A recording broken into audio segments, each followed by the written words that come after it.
Alhamdulillah, di malam hari ini kembali kita bisa duduk untuk bertalabul ilmi di Masjid Muhajirin.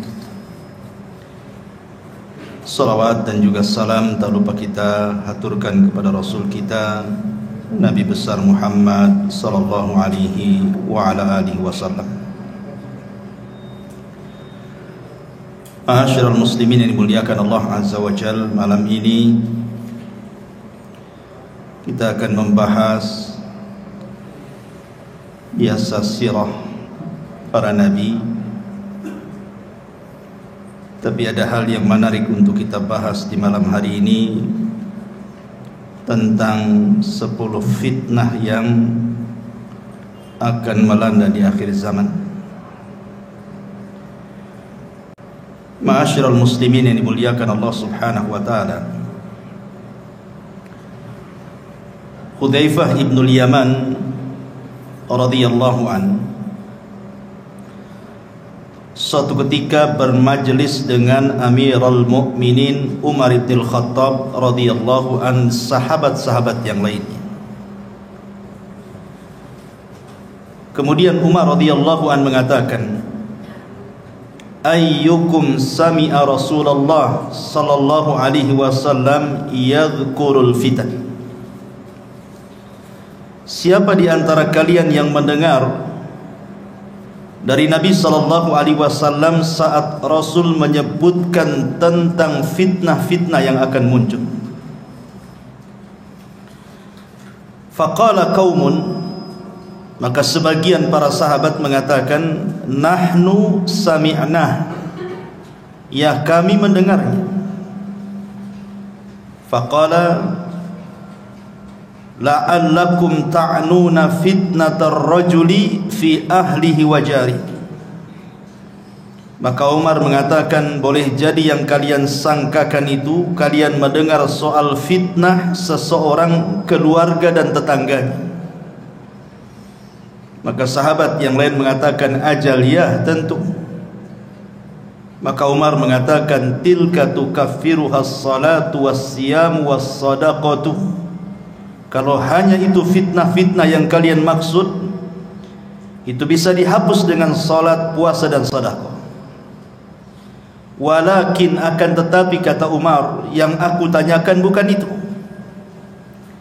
Ayyukum sami'an nabiyya sallallahu alaihi wasallam yadhkurul lati tamuju maujal bahri. Yang aku tanyakan adalah fitnah yang akan menghantam kalian seperti gelombang lautan yang akan menghempaskan kalian. Qala Hudzaifah, maka Hudzaifah berkata, fa askatal qaum, maka sahabat yang lain pun terdiam. Faqultu ana, kata Hudzaifah, aku tahu. Qala, maka Umar mengatakan, anta lillah wa abu. Wahai Hudzaifah, demi Allah, ceritakan fitnah itu. Maka Hudzaifah ibn al-Yaman mengatakan, sami'tu Rasulullah sallallahu alaihi wasallam tu'radul fitan 'alal qulubi kal hasiri 'udan 'udan. Fa ayyu qalbin ushribaha nukitat fihi nuktatus sauda, wa ayyu qalbin anqaraha nukita fihi nuktatun bayda, hatta tasira ala qalbaini ala al-abyad misli as-safa, fala tadurruhu fitnatun ma damatis samawati wal ard. Wal akharu aswad murbadan kalkuzin muzakhiyah, la ya'rifu ma'rufan wa la yunkiru munkaran illa ma ushriba min hawahu. Apa kata Hudzaifah? Kata Hudzaifah ibn al-Yaman radhiyallahu anhu, dia mengatakan, fitnah akan dihamparkan ke hati-hati setiap manusia seperti tikar dihamparkan sehelai demi sehelai. maka hati mana saja yang akan menyerapnya maka akan berbekas satu titik hitam padanya, dan hati mana saja yang mengingkarinya maka akan berbekas titik putih di hatinya. Sehingga keadaan hati manusia menjadi dua bagian. Ada hati yang putih bersih seperti batu licin yang tidak terpengaruh oleh fitnah selama langit dan bumi tegak, tapi juga ada hati yang hitam kelam berdebu seperti cangkir yang terbalik. Akibatnya dia tidak mengenal yang ma'ruf, tidak pula mencegah yang mungkar. Dia hanya menyerap apapun yang bersumber dari hawa nafsunya. Hadis ini dikeluarkan oleh Imam Muslim dan yang lainnya. Perhatikan hadis ini ma'asyiral muslimin yang dimuliakan Allah Subhanahu wa taala. Nabi SAW menceritakan lewat lisan Hudzaifah Ibnul Yaman yang mendengar langsung dari Nabi, bahwa nanti fitnah itu akan dihamparkan di tengah-tengah manusia seperti tikar yang dihamparkan berhelai-helai. Kemudian kata Hudzaifah Ibnul Yaman, beliau mengatakan, fa ayyu qalbin ushribaha, siapapun yang kemudian punya hati dan menyerap fitnah itu, maka hatinya akan diletakkan titik hitam. Siapapun yang mengingkari fitnah itu, maka Allah akan letakkan titik putih di hatinya. Di sini Nabi SAW mengisyaratkan bahwa di akhir zaman akan banyak fitnah yang muncul. Dan fitnah itu mengotori hati setiap manusia kecuali orang-orang yang Allah rahmati. Kenapa di sini Nabi SAW bicara soal hati? Karena masuknya fitnah itu dari hati. Masuknya fitnah itu dari hati. Makanya Rasul bercerita tentang hati. Karena kemuliaan manusia juga ada pada hati, sebagaimana kehinaan manusia juga ada pada hatinya. Lihat ketika Allah Subhanahu wa taala bersumpah dengan wattini wazzaitun wa turi sinina wa hadzal baladil amin. Allah bersumpah dengan apa? Dengan dua buah, yang pertama tin dan zaitun, yang kedua bersumpah dengan dua tempat, Tur, maksudnya bukit Tur di mana Musa mendapatkan Taurat, wa hadzal baladil amin, dan juga dengan Mekah. Apa kaitannya dua tempat dengan dua buah itu? Bukit Tur adalah bukit yang sangat suci, makanya Allah katakan muqaddasituha, bukit yang disucikan. Dan Mekah juga negeri yang disucikan oleh Allah Azza wa Jalla. Lalu apa kaitannya dengan tin dan zaitun? Tin dan zaitun itu maksudnya diarahkan ke Palestina, karena di Palestina inilah banyak tumbuh tin dan zaitun, maksudnya Masjidil Aqsa. Jadi Allah bersumpah dengan tempat-tempat suci. Aqsa tempat suci, Bukit Tur tempat suci, Mekah juga tempat suci. Kemudian setelahnya Allah Subhanahu wa taala bicara soal kondisi dua manusia. Manusia yang pertama fi ahsani taqwim, sebaik-baik ciptaan, dan manusia yang kedua aradatnahu fi asfala safilin, manusia yang direndahkan serendah-rendahnya, bahkan boleh juga lebih rendah dibandingkan binatang. Dari sini menunjukkan bahwa kebersihan hati itu bisa mengangkat derajat manusia, dan kekotoran hati itu bisa merendahkannya. Makanya Allah mengatakan qad aflaha man zakkaha wa qad khaba man dassaha. Sungguh beruntung orang-orang yang membersihkan hati, dan sungguh rugi dan tidak beruntung orang-orang yang mengotorinya. Ma'asyiral muslimin yang dimuliakan Allah Subhanahu wa taala, dari sini kita bertolak bahwa nanti di akhir zaman hati kita akan diuji dengan berbagai macam fitnah. Kalau hati kita mudah mendapatkan fitnah, maka Allah letakkan titik hitam dalam hati kita. Ketika semakin banyak titik hitam itu, maka hati akan susah dapat hidayah. Makanya Rasul mengibaratkan kalkuzi muzahiyah, seperti cangkir yang terbalik. Anda tahu cangkir? Inilah cangkir. Ini cangkir. Kalau dibalik, maka tidak akan ada lubang di belakangnya. Walaupun kita isi air cangkir yang terbalik itu, air tidak akan pernah masuk ke dalam cangkir itu. Begitulah hati yang hitam, dimasuki hidayah dia tidak akan masuk. Dia tidak mengenal yang ma'ruf, mereka justru malah kenal dengan yang mungkar. Setiap yang disuruh oleh hawa nafsunya dia terima. Dari sini ma'asyiral muslimin yang dimuliakan Allah Azza wa Jalla, manusia akan diuji dengan berbagai macam fitnah. Maka malam ini kita akan bicara tentang 10 fitnah akhir zaman. Ma'asyiral muslimin yang dimuliakan Allah Azza wa Jalla, sebelumnya kita akan membahas satu hadis dari Abi Hurairah radhiyallahu anhu. Nabi sallallahu alaihi wasallam bersabda, "Badiru bil a'mali fitanan kakita'il lailil mudlim. Yusbihu ar-rajulu fiha mu'minan wa yumsi kafira, wa yumsi mu'minan wa yusbihu kafira, yabi'u dinahu bi aradin minad dunya." Dari Abu Hurairah radhiyallahu anhu, Rasul bersabda, "Bersegeralah kalian memperbanyak amal saleh sebelum datang fitnah seperti penggalan gelap di malam hari." Di mana ada seseorang nanti di akhir zaman, paginya dia beriman, sorenya sudah kafir. Sorenya beriman, paginya pula dia kafir, karena menjual agamanya dengan kehinaan dunianya. Para ulama menyebutkan 3 faedah dari hadis ini. Pertama, hadis ini memberikan motivasi kepada kita agar bersegera untuk banyak-banyak beramal saleh sebelum datang waktu di mana kita tidak mampu beramal lagi.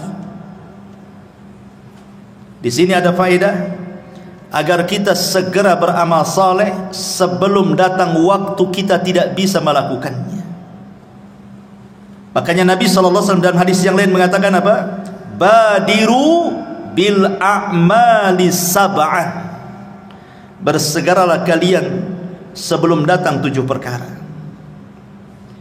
Hal tantadiruna illa faqran munsiyah, au ghinan mutghiyah, au maradan mufsidah, au haraman mufannida, au mautan mujhiza, au dajjal fasyarru ghaibin yuntadhar, awis sa'atu was sa'atu adha wa amar. Kata Nabi SAW, beramalah kalian, bersegera beramal sebelum datang 7 perkara. Yang pertama, kefakiran yang melupakan, kefakiran yang menjadikan lupa kepada Allah karena sibuk mencari dunia, lupa pula dengan ibadah. Atau kalau dia selamat dari kefakiran, belum tentu selamat dari kekayaan yang melampaui batas. Karena kekayaan itu bisa melupakan orang.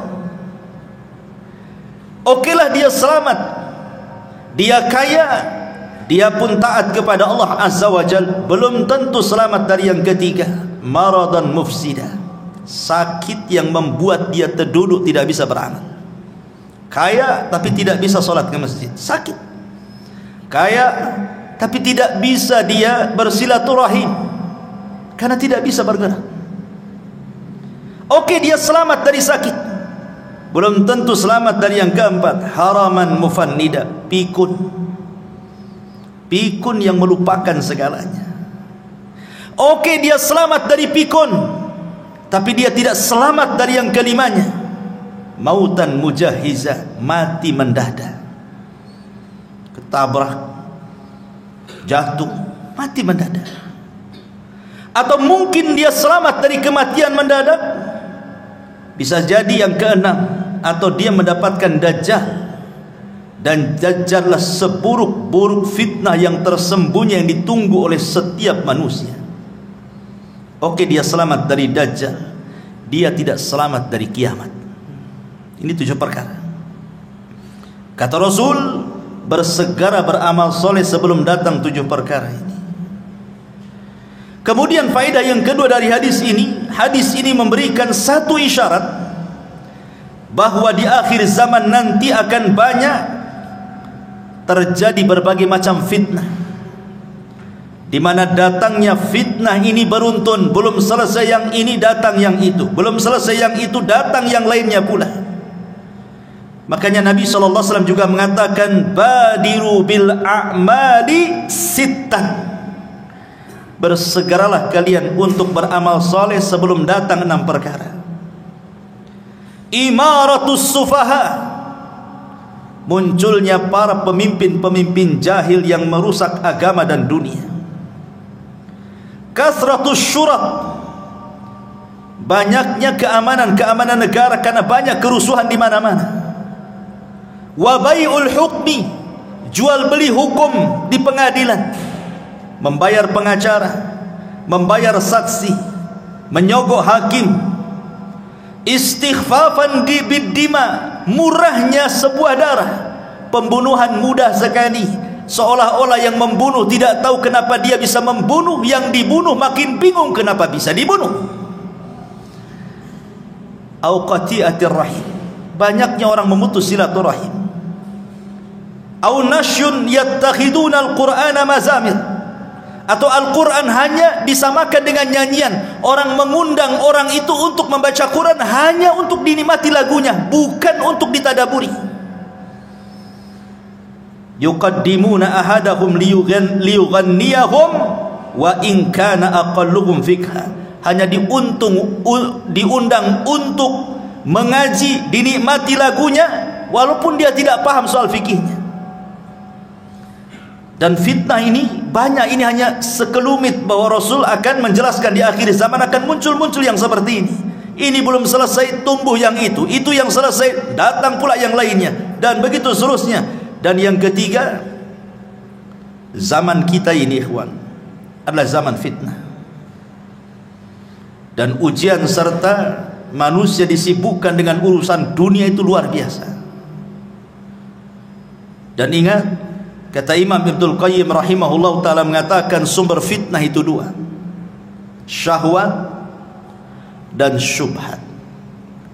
Dan itu berasal dari 4 perkara: iblis, dunia, pemikiran sesat, dan hawa nafsu. Inilah yang kita akan bahas. 10 fitnah ini bersumber dari 4 perkara, yang dikerucutkan lagi bersumber dari 2 perkara, syubhat dan syahwat. Ma'asyiral muslimin yang dimuliakan Allah Subhanahu wa taala. Yang pertama, fitnatul mal, fitnah harta. Mengumpulkan harta ikhwan tidak tercela. Tidak, Al-Quran dan Sunnah tidak mencela orang mengumpulkan harta. Karena manusia itu memang difitrahkan cinta dengan harta. Allah mengatakan, wal 'adiyati dhabha fal muriyati qadha fal mughirati subha fa atharna bihi naq'an fa wasatna bihi jam'an innal insana li rabbih lakanud wa innahu li hubbil khairi lasyadid. Manusia itu cinta kepada harta luar biasa. Artinya setiap manusia difitrahkan cinta harta. Tidak ada manusia yang tidak cinta harta. Dusta kalau ada orang enggak cinta harta itu. Semua orang cinta harta. Tetapi ma'asyiral muslimin, walaupun mengumpulkan harta tidak tercela secara mutlak, akan tetapi perlu diingat bahwa di dunia ini bukan tempat kita tinggal. Artinya kalau ada orang dari muda sampai tua hartanya banyak, sampai mampu kembali apa saja yang ia kehendaki, tetap saja dunia itu pendek bagi dia. Ada masanya dia meninggalkan harta itu. Makanya Abdullah ibn Abbas radhiyallahu anhuma mengatakan, "Lau anna libni Adam wadiyan min dhahabin ahabbu an yakuna lahu wadiyani walan yamla'u fahu illa turab wa yatubullahu ala man tab." Kalaulah anak Adam ini meminta satu lembah emas dan Allah berikan, pasti dia berkehendak untuk mendapatkan lembah-lembah emas yang lainnya. Itulah fitrah manusia. Ada orang yang berkeinginan, saya kalau sudah punya rumah, punya kendaraan, punya ini, punya itu, sudahlah, saya akan tenang-tenang, saya akan menikmati. Rupanya tidak juga. Setelah keinginannya tercapai, rupanya makin gila lagi keinginannya. Begitulah harta, ikhwatu fiddin, muliakan Allah subhanahu wa ta'ala, menjadi fitnah. Fitnah bagi pemiliknya. Ma'asyiral muslimin yang dimuliakan Allah azza wa jalla, dari segi mana fitnahnya harta itu? Begini ikhwan, kenapa harta menjadi fitnah itu? Kalau orang terus mencari harta, keinginannya tercapai, rumah sudah kebeli, kendaraan sudah kebeli, dia pun mampu membuat usaha, hartanya banyak. Terkadang manusia takut kalau seandainya kekayaannya hilang. Ketika ada kekhawatiran hilang hartanya, inilah kemudian dia berubah menjadi jahat. Makanya Allah subhanahu wa ta'ala mengatakan, wa minhum man ahadallah la in atana min fadli lanasaddaqanna wa lanakunanna minas salihin falamma ataakum min fadlihi bakhilu bihi wa tawallaw wa hum mu'ridun. At-Taubah 75-76. Ada di antara manusia yang berjanji kepada Allah subhanahu wa ta'ala, kalau Allah memberikan kepadaku harta yang banyak, aku akan sedekah, aku akan menjadi orang baik. Ketika Allah berikan betul-betul harta itu, apa yang terjadi? Bakhilu bihi, dia pun menjadi orang yang paling bakhil. Kemudian watawallaw wa hum mu'ridun, dia pun berpaling dan tidak mau dekat dengan Allah subhanahu wa ta'ala. Disitulah letak fitnahnya. Orang kalau sudah kemudian punya harta, takut pula dia kehilangan harta. Karena dia takut kehilangan harta, bukan dia yang kuasai harta, harta pula menguasai dia. Disitulah bahayanya. Makanya ketika Allah subhanahu wa ta'ala menguji kita dengan zakat dan sedekah, perhatikan, terkadang kita harus memberi zakat dan sedekah kita ini kepada orang yang tidak ada kait mengait dengan usaha kita. Orang yang kita kasih itu terkadang dia tidak membantu usaha kita, bahkan mungkin gak kenal kita dengan dia, tapi kita dituntut memberinya, padahal dia tidak punya andil dengan kekayaan kita. Itu ujian harta namanya. Bisa kita memberi kepada orang yang tidak kenal dengan kita. Lain kalau seandainya kita memberi pekerja dalam usaha kita, wajar karena dia andil dalam usaha kita. Ini orang gak pernah kerja sama kita, tidak pernah memberi modal sama kita, kenal pun tidak, tahu-tahu menjulurkan tangannya minta sedekah dari kita. Di sini diuji oleh Allah, mau memberi atau tidak. Disinilah fitnah harta itu muncul. Makanya Qarun adalah orang yang paling dekat dengan Nabi Musa, ahli dan pakar Taurat. Ketika membaca Taurat paling indah suaranya, orang suka dengan Qarun. Itu lagi miskin-miskinnya. Setelah dibentangkan kekayaan kepada Qarun, mulailah dia jahat. Kalla innal insana la yatgha an ra'ahu istaghna. Sekali-kali jangan begitu. Terkadang ketika Allah bentangkan kehidupan dunia, melampaui batas pula anda. Ketika Nabi Musa disyariatkan zakat, kemudian menyuruh orang untuk mengambil zakat dari Qarun, apa kata Qarun? Innama utituhu ala ilmin indi. Enak saja kau datang ngambil zakat dariku, sementara kekayaanku ini hasil jerih payahku, lelah letih aku mencarinya. Qarun menjadi bakhil. Ma'asyiral muslimin yang dimuliakan Allah azza wa jalla, inilah fitnah harta yang sangat bahaya. Makanya Rasul mengatakan, likulli ummatin fitnah wa fitnatu ummatil mal. Setiap umat itu ada fitnahnya, dan fitnah umatku adalah harta, kata Nabi sallallahu alaihi wasallam. Ma'asyiral muslimin yang dimuliakan Allah Subhanahu wa taala. Apalagi kalau kita lihat di zaman sekarang itu. Zaman globalisasi. Zaman di mana orang mampu mengakses yang jauh menjadi dekat. Tontonan setiap hari kita bisa lihat di televisi, YouTube dan semua media-media massa. Lihat yang dipertontonkan di hadapan kita. Terkadang sinetron-sinetron, film-film semua bicara kemegahan. Konten-konten YouTube hanya bicara soal rumah megah, kendaraan megah, tanah luas, macam-macam.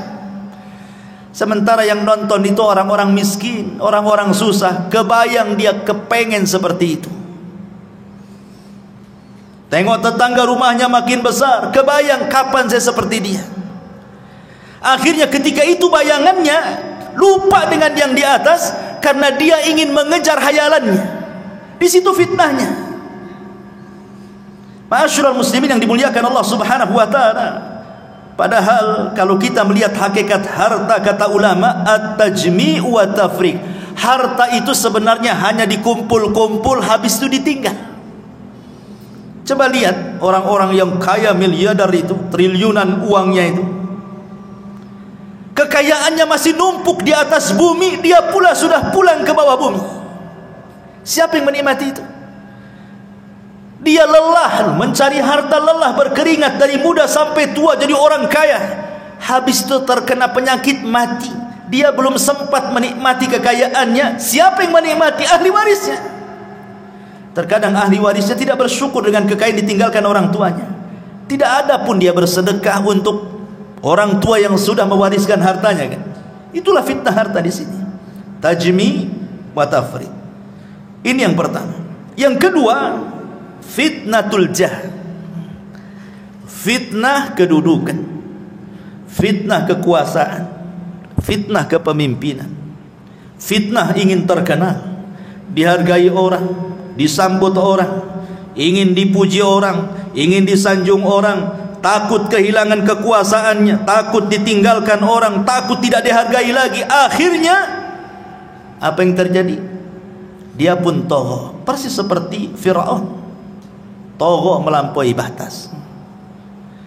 Karena memang tabiat fitnatul jah ini, ikhwan, fitnah kekuasaan ini identik dengan fitnah keserakahan. Orang kalau sudah berkuasa, dia tidak mau jatuh lagi. Karena sudah enak duduk di kursi, tak mungkin dia pula duduk di lantai. Sehingga dengan daya upaya dia akan mempertahankan itu. Lalu fitnahnya di mana? Fitnahnya di sini, ketika dia berpikir akan jatuh, dia sudah terbayang itu. Sudah tidak ada lagi acara-acara resmi kerajaan, pemerintah, tidak ada lagi sambutan-sambutan, tidak ada lagi sanjungan-sanjungan, tidak ada lagi pujian-pujian, tidak ada lagi semuanya. Halaka anni sultaniyah, hilang kekuasaannya. Umar bin Abdul Aziz rahimahullahu ta'ala, ketika dia sedang sakit parah, dia minta dipapah ke kuburan. Kemudian dia pandang kuburan itu, kemudian dia menangis. Kemudian dia berteriak dan mengatakan, ma aghna anni maliyah, halaka anni sultaniyah, katanya. Kalau seandainya aku mati, kata Umar bin Abdul Aziz, tidak ada manfaat harta yang menumpuk di depan saya, tidak pun kekuasaan akan hilang begitu saja. Belum mati nih, orang yang jatuh dari kekuasaan itu sudah stres dulu deh, karena sudah tidak ada lagi yang menghargai dia. Apalagi tabiat orang yang berkuasa itu, kalau sudah naik rezim yang lain, dia akan menjatuhkan rezim sebelumnya, dan begitu seterusnya itu. Dari zaman ke zaman seperti itu. Sehingga fitnahnya di sini. Akhirnya kemudian menghalalkan segala cara, yang penting naik ke sana, mau sikut kiri sikut kanan, mau menzalimi orang, mengambil hak orang, enggak peduli dia. Yang penting aman kedudukannya. Ini fitnah, ini luar biasa. Makanya Nabi SAW sampai mengatakan, madhibani ja'i'ani ursila fi ghanamin bi afsadalaha min hirsil mali alal min hirsil mar'i alal mali wasyarafi lidini. Kalau seandainya ada dua serigala yang dua-duanya lapar, kata Rasul. Ini serigala belum makan 1 minggu, lapar. Di depannya ada kambing. Tentu serigala ini akan mencabik-cabik kambing itu sampai kenyang, sampai robek, sampai rusak. Kata Rasul, kondisi kambing yang rusak dicabik dua serigala lapar itu tidaklah sebanding kerusakannya dibandingkan orang yang semangat mengejar harta dan kedudukan. Karena kalau dua serigala ini hanya memakan 1 kambing sudah kenyang, selesai. Tapi orang yang mengejar kedudukan, dia akan korbankan banyak orang. Dia akan korbankan, dia harus berdusta di situ. Terkadang harus mendolimi, terkadang harus menyakiti, tak jarang membunuh, naudzubillah. Makanya di sini kemudian Rasul mengatakan, rusaknya kambing yang diterkam serigala tidak seberapa tuh dibandingkan kerusakan orang-orang yang mengejar kedudukan. Naudzubillah. Kemudian yang ketiga, fitnatuz zaujati wa fitnatul aulad. Fitnah pasangan hidup dan juga anak-anak. Di zaman Nabi SAW ada seorang sahabat yang ketika hendak hijrah ke Mekah, ke Madinah dari Mekah, dilarang sama istri dan anak-anaknya. Tidak boleh hijrah, masa kita akan tinggalkan tempat kelahiran kita. Akhirnya sahabat ini tak jadi hijrah karena dihalangi oleh keluarganya, digandoli oleh istri dan anak-anaknya. Tidak usahlah ikut-ikut hijrah ke Madinah itu, kita sudah enak hidup di Mekah, kalau kita ke Madinah mau tinggal di mana, bla bla bla bla, macam-macam mengeluh keluarganya. Tak jadi dia hijrah. Sudah bertahun-tahun, akhirnya adalah kesempatan dia menyadarkan istrinya. Mau pula istri dan anaknya hijrah. Sampai di kota Madinah, dia merasa cemburu dengan kawan-kawannya yang dari awal sudah hijrah duluan. Mereka sudah menjadi alim ulama karena sudah bertahun-tahun belajar dengan Nabi SAW.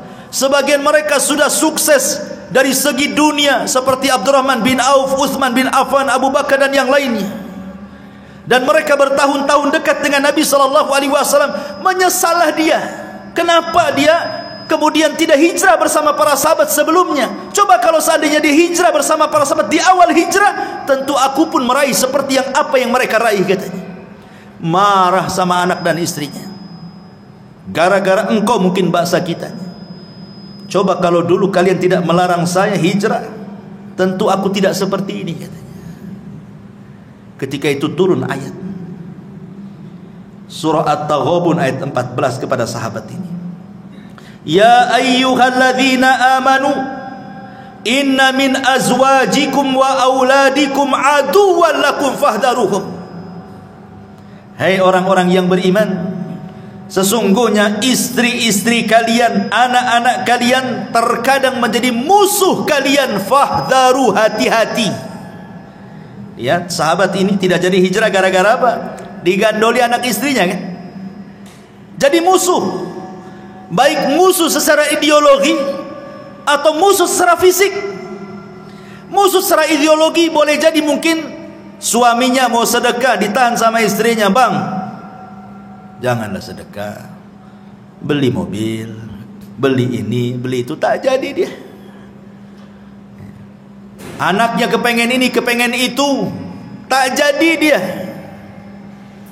Terkadang kebutuhan keluarga sudah dicukupi sebenarnya, bahkan lebih dari kecukupannya. Terkadang istri melarang kita untuk menginfakkan harta kita, padahal kita yang cari. Terkadang anak-anak juga demikian. Itu secara ideologi itu. Secara fisik ya sudah, naudzubillah, banyak kita lihat di YouTube ada anak membunuh orang tuanya. Entah apa salah orang tuanya, kenapa sampai dibunuhnya. Akhirnya ketika sahabat ini mau marah kepada keluarganya ini, maka Allah Subhanahu wa taala katakan, wa in ta'fu wa tasfahu wa taghfiru fa innallaha ghafurun. Kalau engkau maafkan anak istrimu, kau berlapang dada, kau ampunilah kesalahan mereka, Allah zat yang maha pengampun lagi maha pengasih. Akhirnya dimaafkan. Ya sudahlah, sudah kadong begitu bahasa kitanya. Lihat, karena begini ikhwan, fitnah istri dan anak-anak itu terkadang kita ini mencintai Allah dan Rasulnya. Kita orang Islam pasti kita cinta dengan Allah, cinta dengan Rasulnya. Tapi terkadang kecintaan kita kepada Allah dan kepada Rasulnya ini tidak lebih besar dibandingkan kecintaan kita kepada istri dan anak kita. Itu masalahnya. Buktinya saja,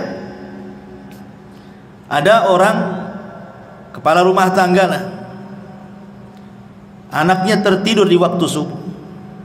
Mungkin anak itu baru safar dari mana gitu, sudah besar anak itu. Kemudian malamnya ngobrol sampai kemudian dia baru 1 jam subuh baru tidur. Kemudian bapaknya ingin bangunkan anak itu sholat subuh. Apa kata istrinya? Janganlah pak, kata. Anak itu baru datang capek, baru 1 jam dia tidur, biarkanlah dia tidur, kata.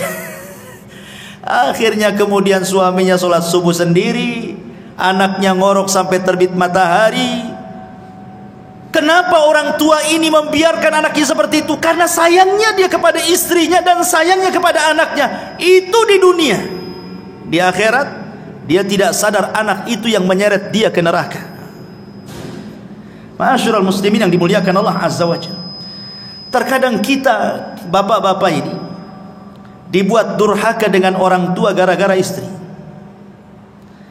Banyak laki-laki yang durhaka dengan orang tua gara-gara istrinya kan? Padahal hak kita kepada orang tua itu porsinya lebih besar dibandingkan hak kita kepada istri kita.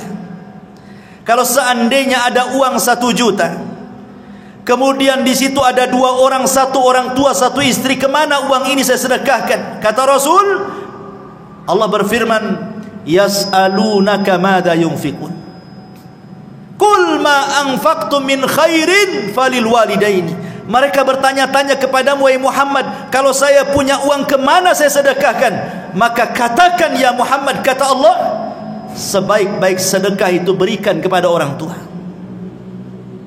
Tetapi berapa banyak istri yang mempengaruhi kita, akhirnya kita durhaka dengan orang tua kan? Sampai ada seseorang itu curhat dengan saya, menangis nih seorang suami, karena dia lelah bekerja. Dia harus sembunyi-sembunyi loh itu nyisipkan uang gajinya, karena setiap gajian langsung disambar istrinya. Jadi sisihkan sedikit-sedikit hanya untuk mengirim orang tuanya. Nangis dia. Kenapa harus izin sama istrinya? Dia yang cari kerja. Tidak boleh seorang suami seperti itu, dan tidak pun layak istri seperti itu. Masa kemudian suami disudurhaka dengan orang tuanya? Itulah kadang-kadang fitnah istri seperti itu kan. Atau lebih daripada itu, dibuatnya kita ini memutus silaturahim dengan kerabat. Setiap mau ngirim, mau ngasih bantuan, istri pula tak boleh kan. Akhirnya terputuslah silaturahim. Naudzubillah. Terkadang juga bisa bertengkar dengan tetangga lo gara-gara istri dan anak-anak kan Pak ya. Padahal yang salah anak kita sebenarnya. Kalau kita mau meneliti kasusnya, yang salah itu anak. Tapi kita kadang orang tua terpengaruh dengan sayangnya kepada anak, dilabraknya tetangga. Anaknya sudah akur salaman dengan sesama anaknya, kita pula 7 turunan dendamnya tak habis-habis. Ya kan? Fitnah. Ya. Ma'asyiral muslimin yang dimuliakan Allah Subhanahu wa taala. Ini fitnah keluarga. Kemudian yang tak kalah parahnya lagi ada namanya fitnatun nisa. Ini yang keempat. Fitnah perempuan. Nabi SAW bersabda dalam hadis Muslim dan juga dikeluarkan Imam Bukhari, "Ma taraktu ba'di fitnatan adarru 'ala rijali minan nisa." Tidak ada yang aku tinggalkan setelahku fitnah yang lebih besar dibandingkan fitnah wanita. Kita lihat Adam dicipta dari apa? Dari tanah. Kalau Hawa dicipta dari siapa? Dari tulang rusuk Adam. Ahli tafsir mengatakan saat Adam tertidur, diambil tulang rusuk yang paling bengkok, yang paling atas, yang dekat dengan jantung, diambil kemudian diciptakan Hawa. Kenapa saat tidur Adam diambil tulang rusuknya? Supaya Adam tidak benci dengan istrinya. Makanya saat tertidur diambil dan tidak terasa. Pas bangun nampak pula Hawa sudah di depan dia. Artinya tabiat laki-laki karena terbuat dari tanah, makanya dia bergelut dengan tanah kan. Antum yang bangun rumah, bangun ini, bangun itu untuk istri kan, ya. Dari tanah. Rumah antum dari apa? Dari tanah lah. Dari pasir, dari apa-apa, semua dari tanah. Karena kita laki-laki tercipta dari tanah kan, makanya kita bangun rumah. Karena istri tercipta dari tulang rusuk yang dekat dengan jantung, makanya fungsi istri itu menenangkan. Itu kalau yang berakal. Dapat pula istri yang tak berakal, habis lantung. Karena dia dekat jantung kan, diciptakan dari tulang rusuk yang paling bengkok, makanya dia dekat jantung untuk memberikan motivasi kepada suaminya. Tapi ternyata banyak pula kemudian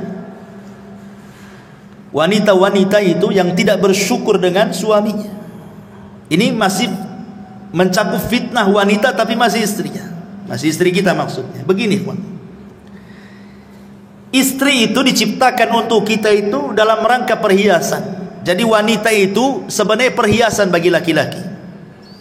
Makanya ketika Nabi SAW mengatakan sebaik-baik perhiasan itu adalah istri yang salehah kan itu. Karena wanita itu perhiasan bagi laki-laki. Laki-laki lebih suka memandang perempuan dibandingkan barang-barang antik lainnya, ya kan? Antum lebih suka memandang perempuan dibandingkan celana bagus, tas bagus, walaupun bermerek itu nggak tertarik. Coba dipajangkan satu perempuan yang cantik, nggak berkedip antum. Kalau sama celana berkedip-kedip lah. Ya. Karena memang wanita diciptakan jadi perhiasan bagi laki-laki. Makanya kenapa kenikmatan laki-laki itu lebih banyak dikasih perempuan di sorga. Karena memang difitrahkan laki-laki itu hanya suka perempuan. Kalau yang lain bosan, kalau perempuan nggak akan bosan. Berbeda dengan perempuan. Perempuan itu bukan satu-satunya kenikmatan laki-laki. Ya, dia juga difitrahkan cinta dengan kita. Tapi kecintaannya bercabang. Ia cinta dengan suami, ia cinta dengan perhiasan, ia cinta dengan baju, dengan pakaian, dengan macam-macam. Makanya kenikmatan di sorga pun bercabang-cabang dia. Dia tidak dikasih bidadara banyak-banyak, satu aja suaminya. Karena di dunia saja perempuan itu dia tidak begitu suka dengan laki-laki. Ya suka kadang, tapi juga ada yang lain yang disukai dia. Makanya lihat perempuan itu, kalau antum kasih hadiah baju senang luar biasa kan. Kalau antum dikasih hadiah sama istri kaos nggak senang, biasa-biasa saja kan, nggak ada surprise-nya sama sekali. Karena hari-hari juga kita pakai kaos kadang seminggu sekali baru ganti. Kalau perempuan kan dikit-dikit ganti, dikit-dikit ganti. Ada pakaian dapur beda dengan pakaian keluar, beda dengan pakaian kearisan, beda dengan pakaian ke pasar, dan begitu seterusnya kan. Laki-laki mana peduli, mau ke undangan ya itu, mau sholat ya itu, mau tidur ya itu gitu. Gak peduli dia. Ma'asyiral muslimin yang dimuliakan Allah Azza wa Jalla, masalahnya ikhwan, di mana letak fitnah nih perempuan nih? Yang dimaksud dalam hadis ini, maksudnya di sini bukan istri kita, tapi perempuan yang tidak ada kait mengait dengan kita. Karena begini, ada satu kisah, ini sering saya ceritakan, tapi di sini belum. Abu Abdillah Al-Laghawi rahimahullahu ta'ala, seorang ulama salaf. Abu Abdillah Al-Laghawi rahimahullahu ta'ala bercerita, di zamannya ada anak muda.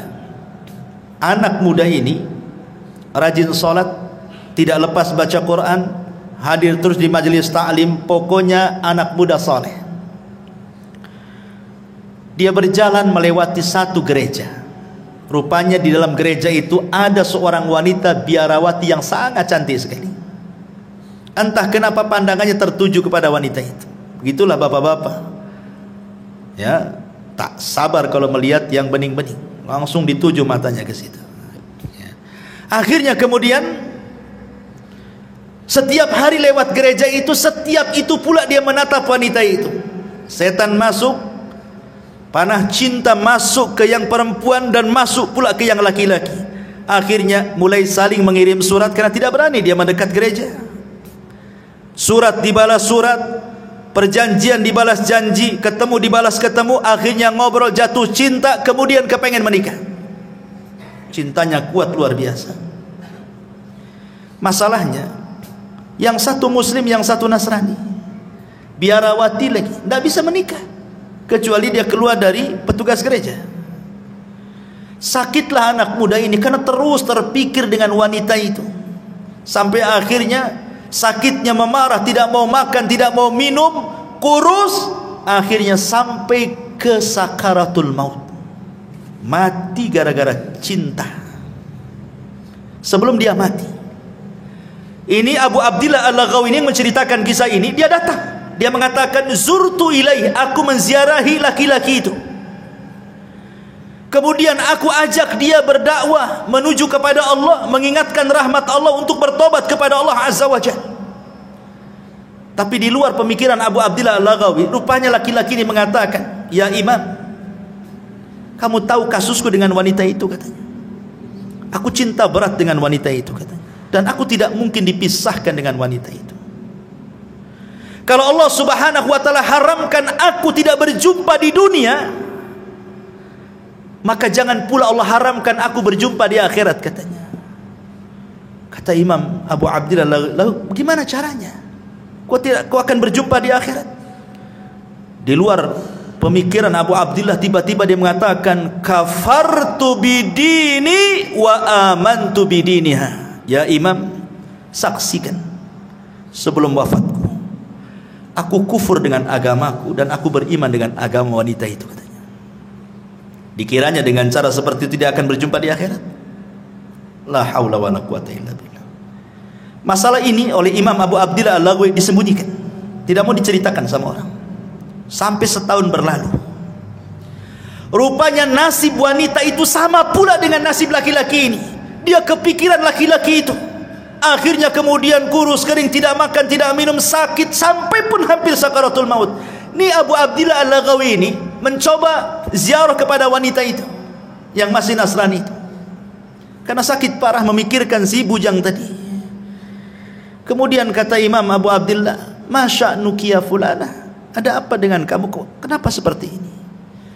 Kata wanita ini, engkau sudah tahu kasusku dengan anak muda muridmu itu, wahai Imam. Aku cinta dengan dia.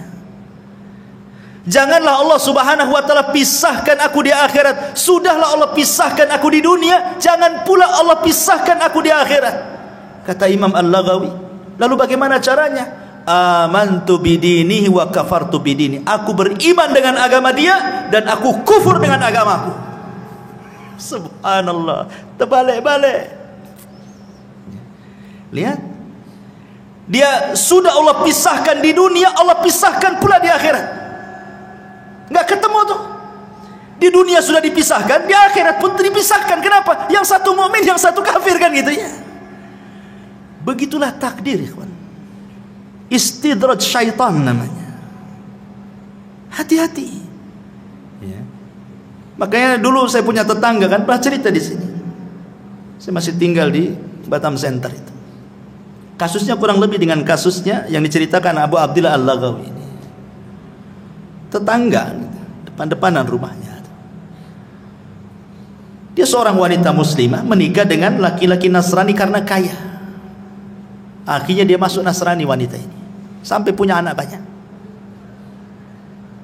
Walaupun nasihati sama istri juga tak dengar juga.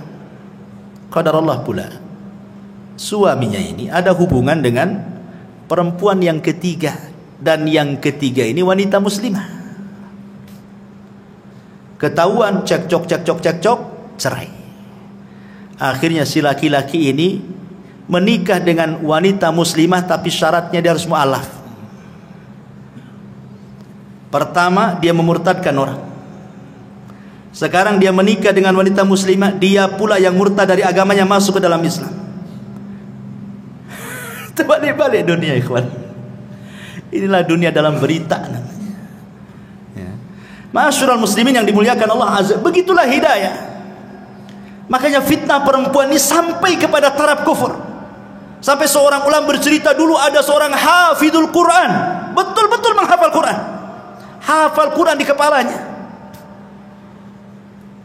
Ketika dia ikut jihad perang melawan tentara orang-orang Nasrani, dalam Islam kan wanita tidak disuruh perang.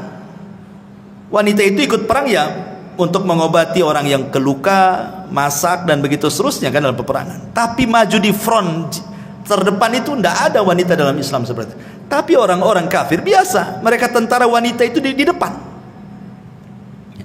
Rupanya anak muda yang hafal Quran ini digoda pula oleh salah satu tentara wanita Nasrani, diteriaki.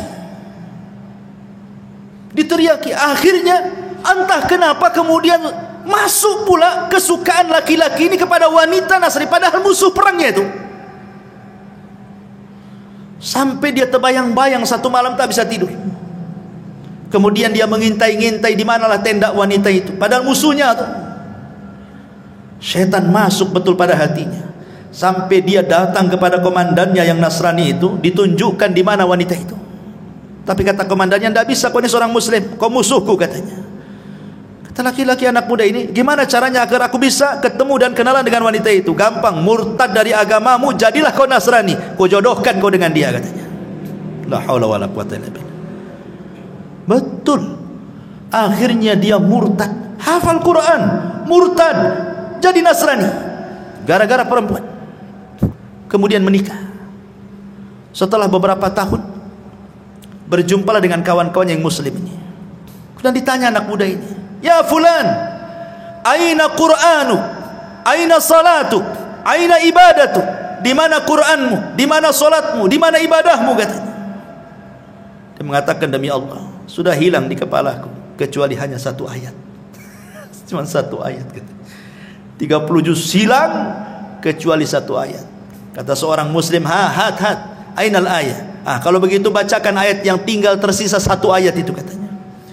Kemudian dia mengatakan, ma yawaddul ladzina kafaru law kanu muslimin. Apa artinya? Ma yawaddul ladzina kafaru, nanti pada hari kiamat orang-orang kafir itu yawaddu, berkeinginan kalau mereka menjadi seorang muslim. Itu pula yang diingat ayatnya. Subhanallah. Itu kan nyindir dia, bodoh itu bahasanya kan itu. Nanti pada hari kiamat orang-orang kafir itu kepengen mereka jadi Islam, kok kamu pula jadi Nasrani, gitu maksudnya. Itu pula yang dihafalnya itu. Makanya dahulu ada seorang alimin ulama ahli sunnah namanya Imran ibn Hittan. Ini seorang ulama tabi'in yang menceritakan Muhammad ibn Sirin, seorang alimin ulama tabi'in. Imran ibn Hittan ini seorang pakar hadis, pakar tafsir, pakar syair dan macam-macam ilmu, sampai dijuluki ulama hadis di zaman itu. Tertarik dengan seorang wanita. Wanita ini anak daripada pamannya, sepupuan dengan dia, cantik jelita. Masalahnya satu keluarga pamannya khawarij semuanya, bahasa kitanya teroris semuanya. Dinasihatilah oleh kawan-kawan, ya Imran, jangan menikah dengan dia, nanti kau keseret dengan khawarij katanya. Kata Imran bin Hittan, nah tidak, nggak mungkin. Aku sudah kokoh dengan akidah ahli sunnahku, tidak mungkin aku masuk khawarij. Dinasihati tak bisa. Nikah pula dia betul-betul melamar wanita anak pamannya. Subhanallah, dengan seiringnya waktu tahun berlalu, rupanya dia terpengaruh dengan khawarij. Jadilah tokoh khawarij dia. Jangan sangka kita ini sudah punya iman, punya Islam, dekat-dekat dengan syubhat, itu jangan. Nabi saja mengkhawatirkan Umar dengan agamanya saat memegang lembaran Taurat. Apa kata Rasul? Ya Umar, amutahawikun anta ya ibnal Khattab. Umar, kau sudah bingung ya dengan agamamu, ngapain kau bawa lembaran-lembaran Taurat tuh? Buang, kata Rasulullah. Amutahawikun anta ya ibnal Khattab, laqad taraktukum 'alal bayda lailuha kanahariha la yazigu anha ila hali, kata Rasul. Aku loh tinggalkan Islam ini terang benerang, malamnya seperti siangnya, yang tidak berpaling kecuali hancur. Kau pula bawa lembaran Taurat, buang wahai Umar. Dibuang sama Umar. Sekelas Umar dikhawatirkan agamanya sama Nabi. Siapa yang bisa membandingi Umar bin Khattab dengan kita, yang kalau dia satu jalan dengan setan, setannya yang kabur? Yang kata Nabi SAW, kebenaran yajri ala lisanihi wa qalbi, berjalan di lisan dan hatinya. Yang dikatakan Nabi SAW, setiap umat itu ada mulham, dan mulhamnya umat adalah Umar bin Khattab. Setiap pendapatnya turun wahyu, tapi masih dikhawatirkan agamanya sama Nabi kan. Jangan macam-macam dengan syubhat dan syahwat itu. Ma'asyiral muslimin yang dimuliakan Allah Azza wa Jalla, ini fitnah yang keempat, fitnah an-nisa. Fitnah yang kelima, fitnatul at-tughyan wa dhulmi. Fitnah banyaknya kezaliman, banyaknya keangkara-murkaan yang timbul dari kebijakan pemerintah yang zalim. Kita bisa rasakan bagaimana ketika ada kebijakan-kebijakan yang tidak pro rakyat kan. Pamannya ini naik, itu naik, ini naik, itu naik, semua rakyat menjerit kan. Itu fitnah, bagian daripada fitnah. Tetapi walaupun demikian, kata Nabi SAW, isbiru, sabar. Sabar, kata Rasul. Selama para pemimpin itu masih sholat, masih menampakkan Islamnya, sabar. Kecuali mereka sudah kufrun bawahan indakum minallahi burhan, kata Rasul. Kalau dia sudah kufur dan ada bukti kekufurannya, boleh kita berontak. Tapi kalau dia masih nampak sholat, pakaiannya juga masih Islam, masih pakai peci, masih nampak sholat di masjid, kita sabar. Kita doakan mudah-mudahan semakin baik, semakin baik, semakin baik. Karena ini fitnah masalahnya.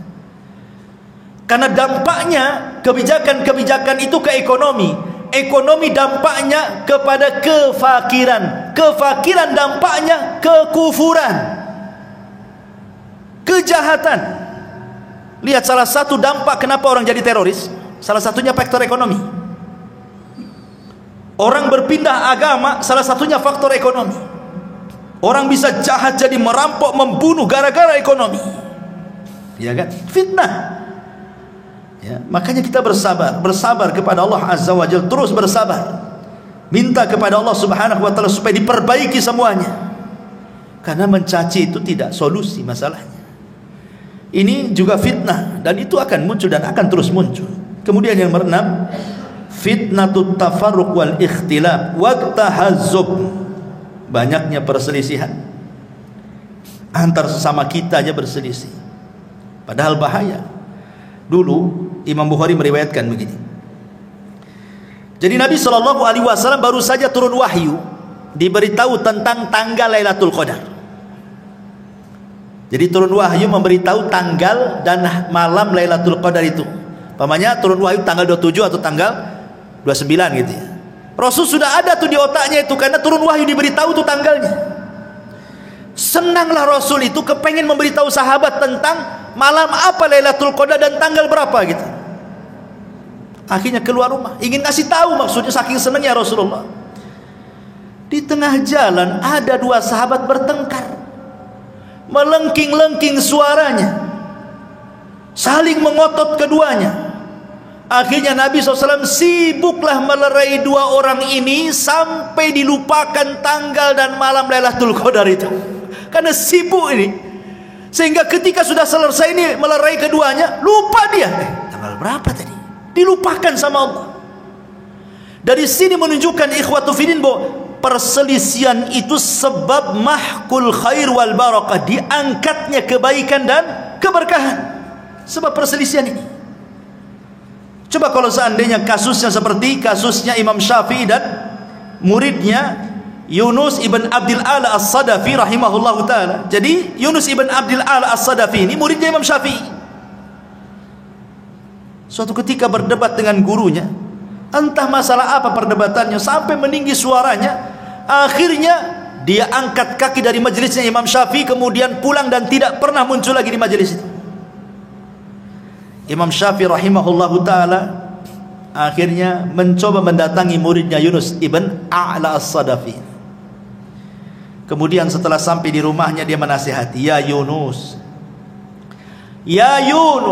la tuhawil al-intisar fi kulil ikhtilaf, fa ahyanan kasbul qulub awla min kasbil mawaqif. Yunus, kata Imam Syafi'i, janganlah setiap perselisihan itu kau bela habis-habisan pendapat. Karena menutup hati supaya terus bersama itu lebih utama dibandingkan mempertahankan pendapat. Bukankah persamaan kita lebih banyak dibandingkan perbedaan? Ya Yunus la tahdamil jusur allati banaitaha wa abbartaha farubbama tahtaju lil audati yauman ma. Wahai Yunus, janganlah kau hancurkan tu jembatan itu yang engkau sudah bangun sendiri dan kau lewati. Boleh jadi suatu hari kau pengen lewat jembatan itu sementara sudah hilang pula jembatannya. Artinya kalau benci janganlah benci mati. Nanti kau juga akan datang lagi kepadaku, gitu maksudnya. Ya Yunus, wahai Yunus, katanya, akrih al-khata'a daiman wala tukrih al-mukhti. Kau boleh benci dengan kesalahan, tapi jangan pula benci orangnya.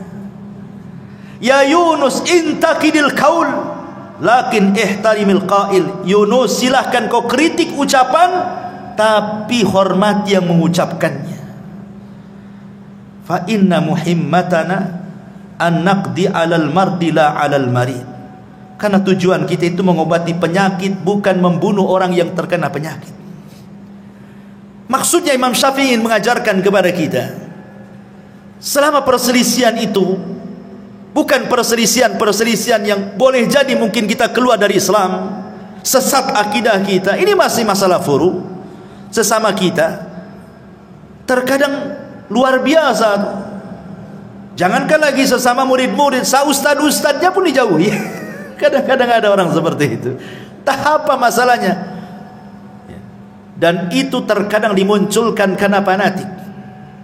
Fanatik buta kepada tokohnya, kemudian tidak mau tokoh yang lainnya. Dan itu bahaya. Dan ini adalah fitnah ikhtilaf ini. Ini sangat bahaya sekali karena akan melemahkan kaum muslimin dan akan bercerai-berai. Tidak ada lagi kekuatan. Kemudian yang nomor 7, fitnatu a'immatil mudillin. Fitnah munculnya para duat yang menyesatkan manusia. Kata Rasulullah sallallahu alaihi wasallam, innama akhwafa ma akhafu alaikum al-munafiqu alimul lisan. Sesuatu yang paling aku khawatirkan, kata Rasul, sesuatu yang paling aku takutkan, kata Rasul, munculnya para munafik yang lihai cara berbicara, pandai berdiplomasi, ngomongnya luar biasa, tapi isinya kesesatan semuanya. Makanya kita kadang-kadang lihat YouTube kan, banyak kali jadi ustad-ustad dadakan itu, macam-macam itu seruannya. Sampai saya pernah ceritakan kan, ada seorang dai di Malaysia itu sampai mengklaim dia bisa menyelamatkan murid-muridnya dari neraka kan. Masuklah ke jamaah saya, kalau kalian masuk neraka akan kulempar serbanku, tinggal tangkap ku masukkan ku ke sorga. Katanya enak kali masuk sorga, ada jaminan pula masuk jamaah dia. Ini multi level marketing atau ajaran Islam ini ya. Mau cari-cari banyak orang, bukan begitu ya. Bukan semudah orang itu naik sorga. Naik sorga itu darajat, naik susah. Kalau nerakanya darokat, tinggal jegur saja. Gak perlu belajar masuk neraka itu, gak perlu sekolah tinggi-tinggi, beli saja minum khamar, minum masuk neraka. Ma'asyiral muslimin yang dimuliakan Allah Azza wa Jalla. Kemudian juga karena waktu juga, yang ke-8, fitnatul qatli, fitnah pembunuhan yang disebut dengan al-haraj. Orang mudah membunuh. Zaman sekarang orang mudah membunuh. Kata Nabi SAW, al-qatil la yadri fima qatal wal maqtulu la yadri fima qutil. Orang yang membunuh bingung kenapa dia bisa membunuh, orang yang dibunuh pula bingung kenapa pula bisa dibunuh. Enggak jelas alasannya, main bunuh-bunuhan begitu saja. Gara-gara waris, ya kan? Gara-gara masalah utang piutang, bunuh-bunuhan. Gara-gara soal dendam, bunuh-bunuhan. Macam-macam. Cemburu suami istri cerai, dibunuh pula istrinya. Begitu seterusnya ya. Kemudian yang nomor 9, ini yang paling bahaya, fitnatuddin, fitnah agama.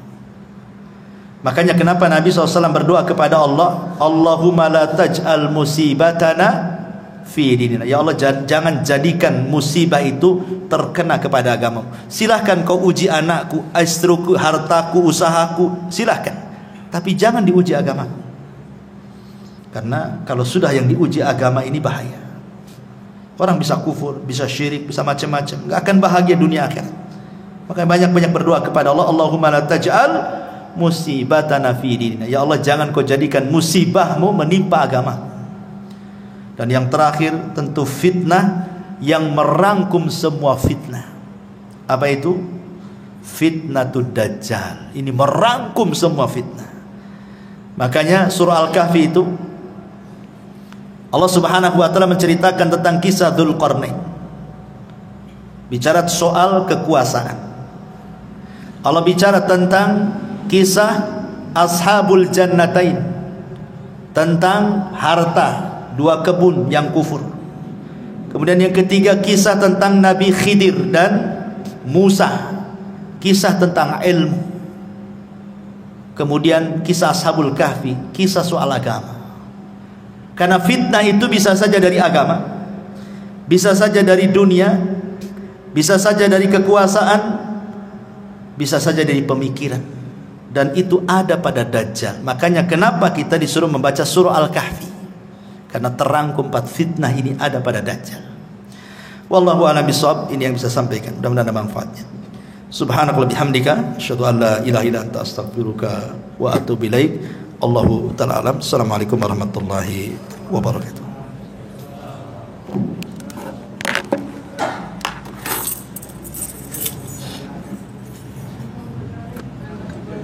Ini baru benar.